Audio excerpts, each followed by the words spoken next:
चलो तो हम लोग स्टार्ट करते हैं अपना काम।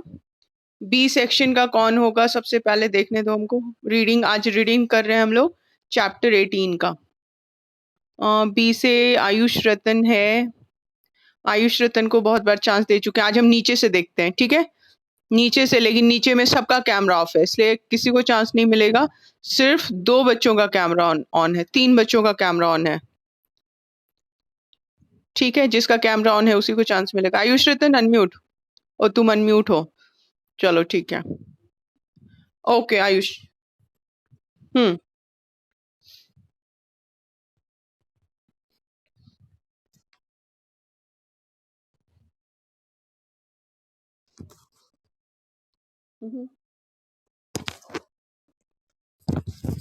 अनफाइड नहीं, वेट करो बाबू। नो आयुष, जहां नहीं समझ में आ रहा है पूछो। Unified, very good. Unified. Hmm. Hmm. Hmm. Hmm.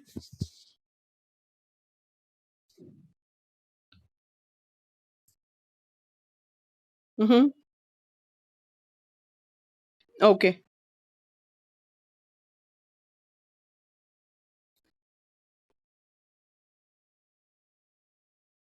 Okay.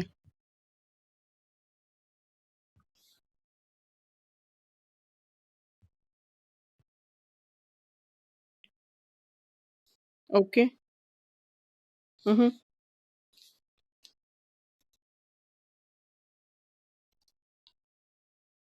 Okay. Hmm. Okay, nice. Nice. Okay, next कौन रहेगा। हाँ, यूनिफाइड को अंडरलाइन करो। यूनिफाइड। जो भी डिफिकल्ट वर्ड है वो अंडरलाइन करेंगे हम लोग, ठीक है। अभी देखते हैं। आयुष के बाद श्रुति, अनम्यूट। श्रुति। ओके, चलो बाबू पढ़ना शुरू करो।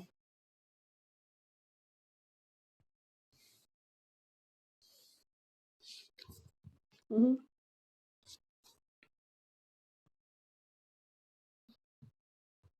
हम्म। ठीक है।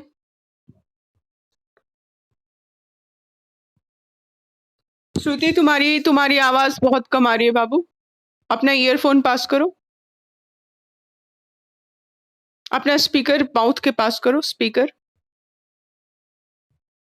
अब बोलो।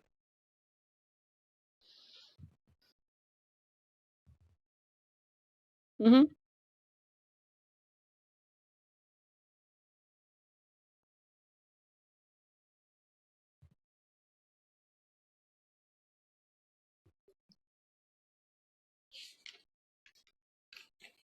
Hmm. Hmm.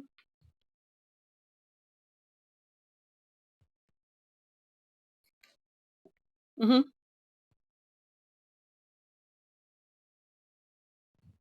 Okay, very nice. Okay, nice. ठीक है। कितने जज हैं। हाउ मेनी जजेस आर देयर। 33 जजेस, ठीक है। यहाँ पे 33 जजेस हैं। सुप्रीम कोर्ट विच हैज 33 जजेस। Okay, very nice. चलो अब कौन पढ़ेगा। हम लोग अभी डिफिकल्ट वर्ड्स नहीं देख रहे हैं, उसको भी अंडरलाइन करवाएंगे हम लोग, ठीक है। कैमरा नेक्स्ट किसका ऑन है। अनुशंसा का है। अनुशंसा। अनुशंसा अनम्यूट। अनुशंसा। हम्म। बोलो।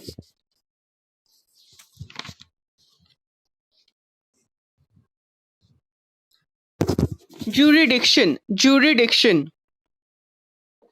ज्यूरिडिक्शन यानी अधिकार क्षेत्र, ठीक है। अधिकार क्षेत्र। ज्यूरिडिक्शन मतलब अधिकार क्षेत्र। नो बाबू, you wait. No no no no, you must wait. अधिकार क्षेत्र, ठीक है। सबको लिख लेने दो, उसके बाद आगे पढ़ो। हम्म। हम्म। आगे बोलो।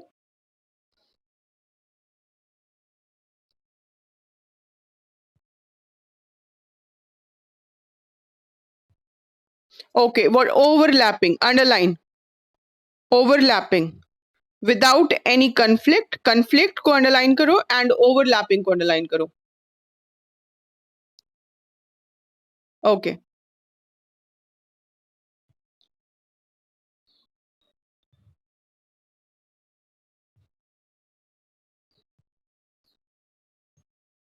Okay, wait. Enumerated. अनुशंसा. Underline enumerated. Enumerated मतलब लिस्ट बनाना. ये सारे वर्ड्स अभी हम पूछेंगे. ठीक है. Enumerated मतलब लिस्ट. Listed. ठीक है. चलो अब आगे बोलो. Hmm. Hmm.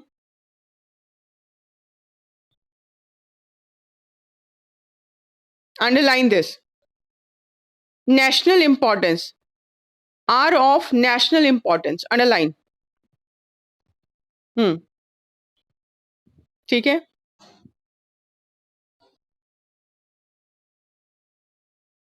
Underline this also. Underline this also. And exclusive. Only the parliament has an exclusive power to legislate on them. Exclusive को circle कर दो. इसका मीनिंग अभी हम पूछेंगे. Exclusive. ठीक है. ओके. हम्म.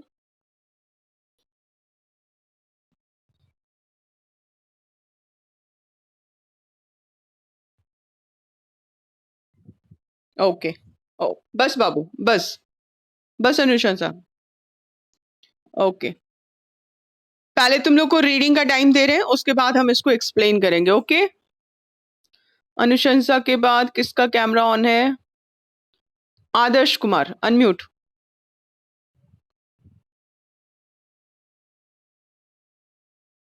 ओके. पढ़ो आदर्श. हम्म.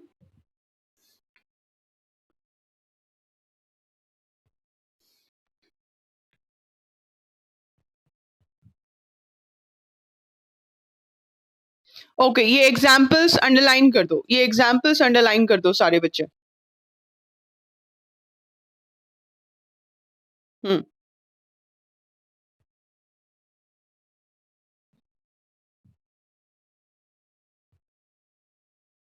Underline this also. Underline this also. State legislature has exclusive power. Exclusive power, what is, I will ask. Exclusive. ठीक है. To make law on these subjects. Okay. आगे.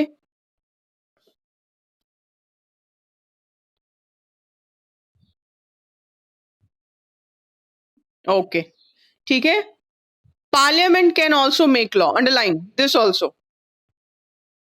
Parliament can also make law on subjects mentioned in this state list.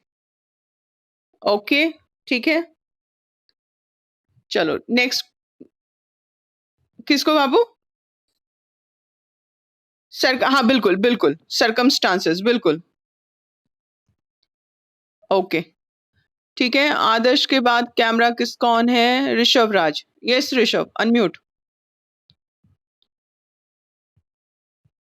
चलो. Okay. पहले अब हम लोग जो words underline किए पहले उसको डिस्कस कर लें क्या? है ना. चलो. फर्स्ट पेज पे आ जाओ. क्या कोई डिफिकल्ट वर्ड है यहाँ पे? यूनिफाइड. ठीक है. बताओ. यूनिफाइड मीन्स संगठित. यूनिफाइड मतलब संगठित. कहाँ पे यूनिफाइड?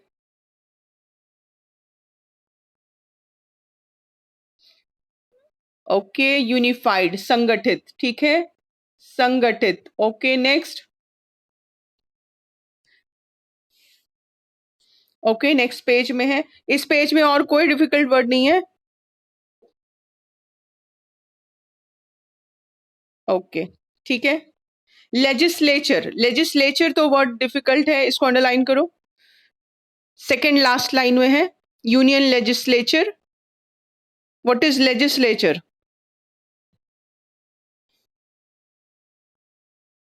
है ना. लेजिस्लेचर दिखा.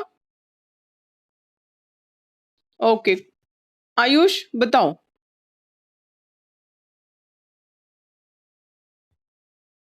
Law making body. लेजिस्लेचर यानी law making body. Very nice. Very nice. Okay, now next page, कौन सा वर्ड है next? jurisdiction. Okay, jurisdiction means अधिकार क्षेत्र. Very nice. jurisdiction के पहले था अच्छा नहीं, उसके बाद है दो word. Okay, next word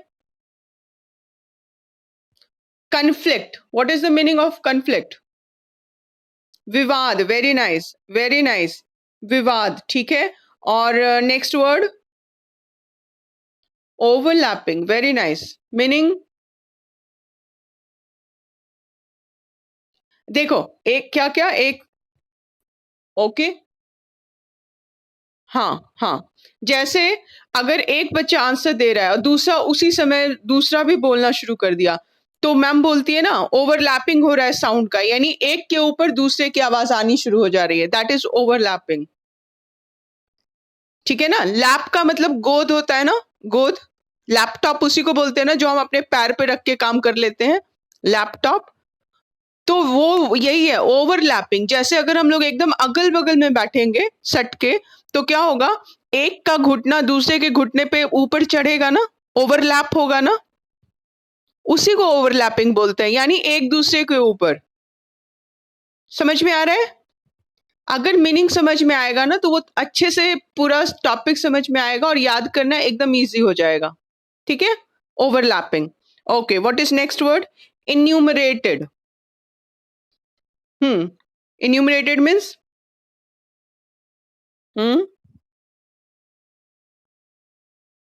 simple बोल सकते हैं लिस्ट. लिस्ट एक वर्ड में लिस्ट बोल सकते हैं. लिस्ट में भी तो वही होता है ना. जैसे तुम्हारे क्लास का लिस्ट है तो उसमें 1 to लेके 46 तक सारे बच्चों का नाम आता है ना, तो इन्यूमरेटेड यानी लिस्ट. ठीक है. Okay, next word exclusive. Very nice. What is the meaning of exclusive?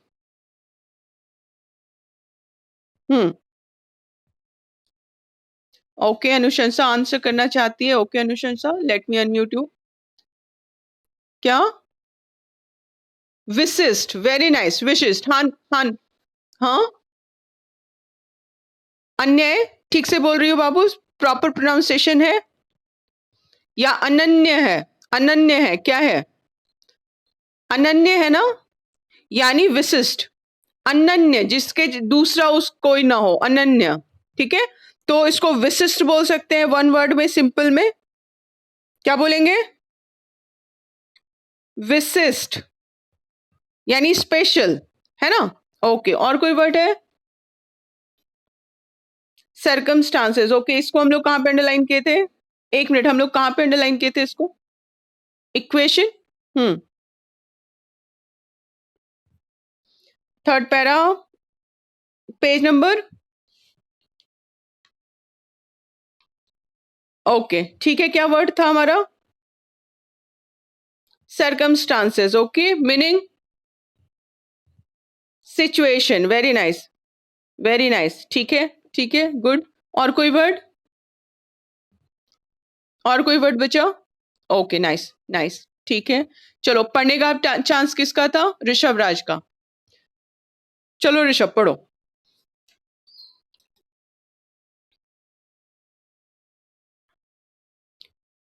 एक मिनट, कितना कितना लिखा हुआ है बाबू तुम्हारे इसमें? 52. अच्छा, नया बुक में सब्जेक्ट का ये चेंज हो गया. पहले वाले में 47 था, अब 52 है. तो सारे बच्चे 52 लिख लो. और एक मिनट, और तब हम लोग इसमें भी देख लेते हैं यूनियन लिस्ट में कितना नंबर था. एक मिनट बाबू. यूनियन यूनियन लिस्ट में 97 था, वो उसमें चेंज नहीं आया. ठीक है. स्टेट लिस्ट में 66. पहले कितना था? 66 से था. अच्छा, इसमें कोई चेंज नहीं आया, दो में सिर्फ कॉन्करेंट लिस्ट में चेंज आ गया है ना. ठीक है, कॉन्करेंट लिस्ट में 52 हो गया, पहले 47 था. ओके, पढ़ो आगे.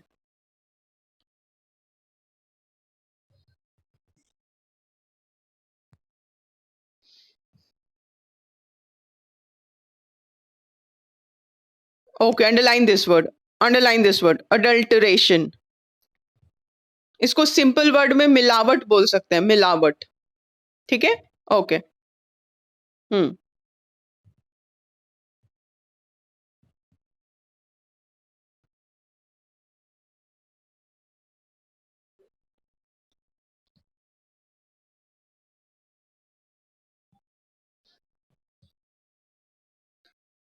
ओके, ये लाइन पूरा अंडरलाइन होगा, ये पूरा अंडरलाइन होगा या ब्रैकेट में आएगा। The parliament as well as the state legislature both, ठीक है। कॉन्करेंट लिस्ट तक या तो अंडरलाइन करो या ब्रैकेट में डाल दो। ओके, आगे।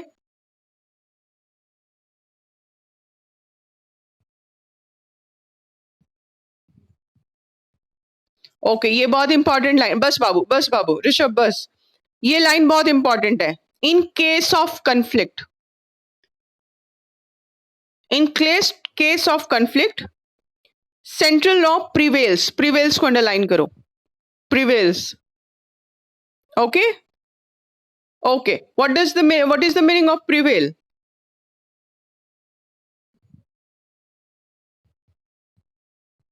प्रिवेल कॉन्करेंट लिस्ट के लास्ट लाइन में है बाबू। प्रबल, प्रिवेल प्रबल, और कोई मीनिंग है? प्रचलित होना, ठीक है। प्रिवेल प्रचलित भी होता है, ठीक है। और कोई वर्ड? यहां पे मीनिंग है लागू, प्रिवेल यहां पे मीनिंग है लागू, लागू होना, ठीक है।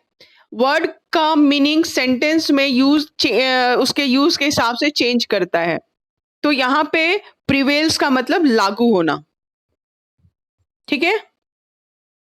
ओके, चलो अब ऋषभ के बाद और कौन पढ़ेगा, लेट मी सी। ऋषभ के बाद सौर्यम, अनम्यूट। सौर्यम, चलो बाबू पढ़ो आगे।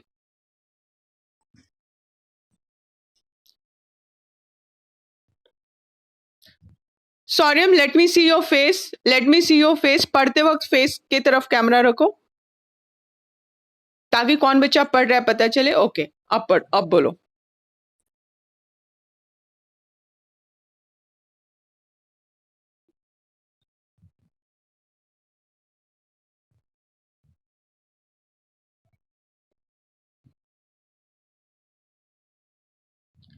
Residuary, underline this, residuary. Okay, hmm,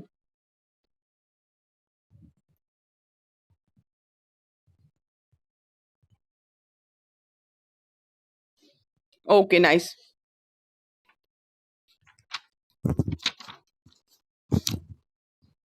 okay okay, बस बाबू, बस बाबू, बस। अब पहले अब हम एक्सप्लेन कर दें या अभी और पढ़ने दें? अब एक्सप्लेन। ओके, हाँ, बचा हुआ, रेसिड्यूरी मतलब बचा हुआ, वेरी गुड। रेसिड्यूरी मीन्स बचा हुआ। ओके ओके, आज के क्लास के बाद नेक्स्ट क्लास में जो बच्चे आज पढ़ लिए उनको चांस नहीं मिलेगा, उसके बाद के जो बच्चे कैमरा ऑन रखेंगे और पढ़ना चाहेंगे उनको चांस मिलेगा। Is it clear? ओके, ठीक है। तो अब हम इसको पहले एक्सप्लेन देख रहे हैं कि हमारा यूनिफाइड एडमिनिस्ट्रेटिव सेटअप है, वो जो यूनिफाइड मतलब एक, ठीक है। यूनिफाइड का मीनिंग हम लोग क्या लिखे थे स्टार्ट में? संगठित, संगठित, यहां पे इसका मीनिंग है एक, ठीक है। यूनिफाइड मतलब इकलौता, एक। संगठित तो होता है लेकिन यहां पे मीनिंग है एक। पूरे कंट्री में एक ही अगर गवर्नमेंट हो तो एडमिनिस्ट्रेटिव सेटअप जो है वो डिफिकल्ट हो जाता है, क्योंकि एक गवर्नमेंट रहेगी तो इंडिया के रिमोट एरिया में, दूर दूर के एरिया में या इतने सारे स्टेट में एक ही गवर्नमेंट को काम करना पड़ेगा, तो इजी होगा क्या? नहीं होगा। तो यूनिफाइड ये जो है वो पूरे कंट्री में एडमिनिस्ट्रेटिव सेटअप डिफिकल्ट है, इसके वजह से हम लोग ऑप्ट किए। थर्ड लाइन में एक वर्ड है opted for, underline this, opted for, underline it. Opted, विकल्प चुनना, ऑप्टेड फॉर यानी चुनना, हम लोग यहां पे चुने। एक वर्ड में हम लोग क्या लिखेंगे? चुने, ठीक है। हम लोग क्या चुने? Federal form of government. क्या हम लोग चुने? और क्यों चुने? इट इज वेरी डिफिकल्ट, यहां से ब्रैकेट स्टार्ट करो। ठीक है, और फेडरल फॉर्म ऑफ गवर्नमेंट पे क्लोज करो ब्रैकेट। क्योंकि एक यूनिफाइड जो गवर्नमेंट यूनिफाइड एडमिनिस्ट्रेटिव सेटअप है वो बहुत डिफिकल्ट होता है, इसलिए हम लोग फेडरल फॉर्म ऑफ गवर्नमेंट चुने। तो फेडरल फॉर्म ऑफ गवर्नमेंट क्या है, इसमें क्या करते हैं कि पावर डिवीजन होता है सेंट्रल गवर्नमेंट के बीच में एंड स्टेट गवर्नमेंट के बीच में एंड लोकल गवर्नमेंट के बीच में। लोकल गवर्नमेंट यानी पंचायत, ठीक है। जैसे यूनियन गवर्नमेंट हमारी मोदी जी की सरकार है, प्राइम मिनिस्टर है वो। स्टेट लेवल पे नीतीश कुमार की सरकार है, वो हमारे सीएम है। और उससे भी छोटे लेवल पे एक गांव बड़ा गांव है तो, या 3-4 गांव मिला के हर एक गांव में एक पंचायत है तो वो लोकल लेवल का गवर्नमेंट हो गया। तो ये जो पावर डिवीजन है, एक गवर्नमेंट के बजाय हम लोग ये जो पावर का डिवीजन किए हैं गवर्नमेंट्स के बीच में, उसको हम लोग फेडरल फॉर्म ऑफ गवर्नमेंट बोलते हैं। तो आखिर ये मतलब क्या हुआ, federal form of power division का क्या मतलब हुआ? अगर हर एक गवर्नमेंट को पता होगा कि उसके पास किस किस एरिया में लॉ बनाने का अधिकार है, तो आपस में कन्फ्लिक्ट नहीं होगा ना। तो वैसे इसको सब्जेक्ट्स में बांट दिया गया। जैसे नेशनल लेवल पे एक गवर्नमेंट है, उसके नीचे फिर स्टेट गवर्नमेंट है, और स्टेट गवर्नमेंट के अंदर में जो स्टेट के अंदर जो विलेज है उसमें पंचायत है, ठीक है। वही है यूनियन गवर्नमेंट, केंद्र सरकार, बिल्कुल वही है। हाँ, ठीक है। तो यूनियन गवर्नमेंट का 3 पार्ट्स है। द लेजिस्लेचर जो लॉ बनाता है, द एग्जीक्यूटिव जो बनाए गए लॉ को अप्लाई करता है और इन्फोर्सेस द लॉ, एंड जुडिशरी जो कि चेक करती है कि जो लॉ बनाया गया वो अकॉर्डिंग टू कॉन्स्टिट्यूशन है या नहीं है। क्लियर है? यूनियन गवर्नमेंट का 3 पार्ट है। द लेजिस्लेचर का काम है लॉ बनाना, तो इसमें लोकसभा राज्यसभा आ गया, ठीक है। वहीं पे लॉ बनता है ना, जब वहां पे सब वोट डालते हैं और उससे बहुमत मिल जाता है तो लॉ बन जाता है। फिर है एग्जीक्यूटिव, जो बनाया गया लॉ उसको एग्जीक्यूट करना, जैसे prime minister and union council of minister, वो मिलजुल के जो भी लॉ बना उसके अकॉर्डिंग काम करते हैं कंट्री में, ठीक है। और जुडिशरी का क्या काम है? सुप्रीम कोर्ट है, चीफ जस्टिस ऑफ इंडिया है, और दूसरे जजेस हैं, उनके अंदर हाई कोर्ट है सुप्रीम कोर्ट के अंदर। क्लियर? अब हम लोग क्या पढ़ने वाले? लेजिस्लेचर का पार्ट देखते हैं, ठीक है। लेजिस्लेचर यानी लॉ मेकिंग बॉडी में तीन एरिया बांटा गया है, union list, state list, concurrent list. Union list में कितना है? 97 सब्जेक्ट्स है, यानी 97 सब्जेक्ट्स जो नेशनल इंपॉर्टेंस का है, जिसमें जो कंट्री के लिए इंपॉर्टेंट है, उस पे लॉ बनाने का अधिकार किसका है? यूनियन गवर्नमेंट का। यूनियन गवर्नमेंट या सेंट्रल गवर्नमेंट भी उसको बोलते हैं, यूनियन गवर्नमेंट या सेंट्रल गवर्नमेंट का। तो इसमें देखो, इसमें अंडरलाइन करो एग्जाम्पल जो है, ये सारा देखो नेशन के लिए इंपॉर्टेंट है। जैसे डिफेंस, फॉरेन अफेयर यानी विदेशी मामले, है ना। फिर क्या है? War and peace. उसके बाद क्या है? डिफेंस, सुरक्षा, ठीक है। फिर रेलवेज, है ना, पोस्ट एंड टेलीग्राफ्स, ये सारा क्योंकि सारे नेशन के लिए इंपॉर्टेंट है ना, तो ये यूनियन गवर्नमेंट के अंदर है। करेंसी, मान लो बिहार बोले कि मेरी अपनी करेंसी होगी और दिल्ली बोले मेरी अपनी करेंसी होगी, तो हम लोग को दिक्कत होगी ना, हम लोग को एक करेंसी चाहिए। तो जो भी नेशन के लिए इंपॉर्टेंट है वो सारा चीज हम लोग यूनियन लिस्ट में डाले हुए हैं, और उस पर एक लॉ बनाने का अधिकार सेंट्रल गवर्नमेंट का है। तो जब यूनियन लिस्ट को एक्सप्लेन करोगे तो 2-3 चीज का ध्यान दोगे। एक तो कितना सब्जेक्ट्स है उसके अंदर, दूसरा उस पे लॉ कौन बनाएगा, तीसरा उसका एग्जाम्पल। क्लियर है? ओके। नाउ स्टेट लिस्ट में कितना सब्जेक्ट है? 66 सब्जेक्ट्स है, यानी इस पे लॉ बनाने का अधिकार किसका है? स्टेट गवर्नमेंट का, ठीक है। तो इसमें अब कौन कौन सा एग्जाम्पल है? एग्जाम्पल्स को अंडरलाइन करो। इसमें एग्जाम्पल्स है, कहाँ गया एग्जाम्पल, जैसे देखो फर्स्ट लाइन में ही है पब्लिक हेल्थ, किसके अंदर आ रहा है, स्टेट के अंदर आ रहा है। सैनिटेशन, सैनिटेशन यानी सफाई। एग्रीकल्चर, फॉरेस्ट, यहाँ पे ब्रैकेट उसको अंडरलाइन कर दो एग्जाम्पल्स को। हाँ, पुलिस भी लोकल गवर्नमेंट में आता है, स्टेट गवर्नमेंट के अंदर आता है, वेरी गुड। ठीक है, तो स्टेट लेजिस्लेचर इस पे लॉ बनाएगा। ठीक है, नाउ नेक्स्ट है कॉन्करेंट लिस्ट। कॉन्करेंट यानी, अच्छा लेकिन इसमें एक और चीज है, in certain circumstances parliament can also make laws. जैसे सर्टेन सर्कमस्टांसेस कब आया, मान लो प्रेसिडेंट रूल लगा हुआ है, ठीक है, या वॉर का कंडीशन है, या नेशनल इमरजेंसी का सिचुएशन है। ठीक है, जैसे अभी कोरोना में टाइम में देख लो, ऐसे तो पब्लिक हेल्थ किसके हाथ में है, स्टेट गवर्नमेंट के हाथ में है, लेकिन वैक्सीनेशन में कितना वैक्सीन एक स्टेट को जा रहा है ये कौन डिसाइड कर रहा है, यूनियन गवर्नमेंट। तो ये सर्टन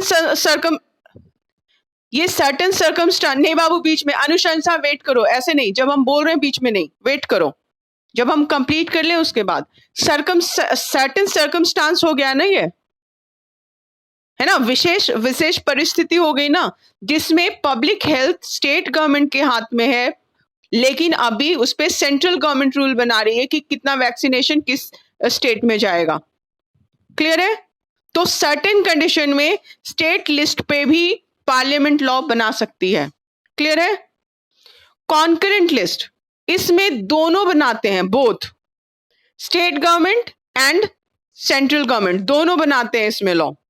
और अगर कन्फ्लिक्ट है, अगर विवाद है, तो कौन प्रिवेल करेगा, यानी किसका लॉ लागू होगा, सेंट्रल गवर्नमेंट का, क्योंकि सेंट्रल गवर्नमेंट बहुत सारे स्टेट में जीत के आती है, उसके पास ज्यादा बहुमत रहता है, ज्यादा लोगों का सपोर्ट रहता है, इसलिए सेंट्रल गवर्नमेंट का लॉ प्रिवेल करेगा। इज इट क्लियर,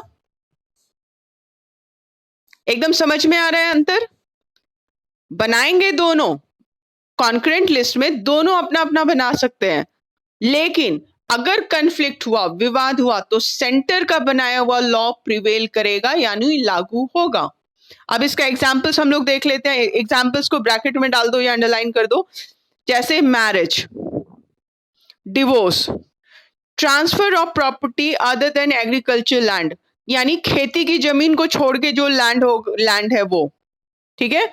उसके बाद क्या है, adulteration of food stuff, adulterate यानी खाने के सामान में मिलावट, ठीक है। फिर drugs and medicine, labour welfare, इस पे स्टेट एंड सेंट्रल दोनों गवर्नमेंट लॉ बनाती है। क्लियर है, अब चौथा लिस्ट बच गया, रेसिड्यूअरी सब्जेक्ट्स। रेसिड्यूअरी यानी बचा हुआ, जो इस तीनों लिस्ट में नहीं है। क्यों नहीं है, क्योंकि जिस समय ये लिस्ट बनाया गया था, कॉन्स्टिट्यूशन बना था, उस समय ये प्रिवेल नहीं करता था, उस समय था ही नहीं। जैसे ई कंप्यूटर, उस समय था क्या, 1947 में था क्या, नहीं था। सॉफ्टवेयर या हार्डवेयर कंप्यूटर का, ये भी नहीं था। ई कॉमर्स, जो इलेक्ट्रॉनिक हम लोग कॉमर्स खरीदते हैं बेचते हैं, वो भी नहीं था, है ना। इंफॉर्मेशन टेक्नोलॉजी उस समय था नहीं ये, यानी कंप्यूटर से रिलेटेड, आईटी इंफॉर्मेशन टेक्नोलॉजी से रिलेटेड जितना सब्जेक्ट है वो रेसिड्यूअरी सब्जेक्ट में है, क्योंकि ये उस समय बना नहीं था, इसलिए इसको रेसिड्यूअरी सब्जेक्ट में डाल दिया। क्लियर है, ओके। अब कहीं कोई क्वेश्चन है, कोई डाउट है तो पूछो, कहीं पे भी। हाँ बोलो, एक एक करके बोलो, ओवरलैप नहीं होना चाहिए, बोलो बोलो। हम्म हम्म